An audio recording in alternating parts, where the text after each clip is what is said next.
баялаг бүтээгч нэвтрүүлэг маань маш их үр дүнтэй. Тэгээд ер нь халамжаас ер нь үйлдвэрлэлөө шилжих хэрэгтэй гэдэг тод жишээ болж харуулж өгсөн. Одоо энэ уг нэвтрүүлэгт орснороо тэгээд манай компани бас хамтын ажиллагаанууд, гадаад харилцаанууд, мөн одоо борлуулалт, маркетингийн хувьд бол маш их үр өгөөжтэй байсан. Маш олон хүмүүс хандсан.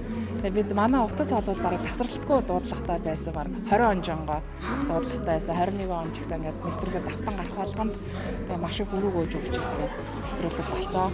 Тэр өөртөө номондоо орсон учраас хамгийн түрүүнд одоо тэр QR код одоо шинэлэг бүхнийг шингээсэн номныхаа одоо нээлтэнд бас ирсэн байна. Залуучууд манаас уншаасай, тэгээд бас туршлага судлаасай. Маш олон одоо жижиг дунд үйлдвэрлэгч нар манай номонд багтсан байгаа. Тэгээд энэ бол бас маш их авууштай бизнес эрхлэх залуучуудад бас сургамжтай ном гарсан байна гэж харж байгаа.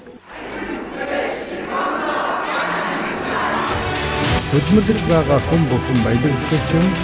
Баялаг бүтээж реформоор сайхан амьдрал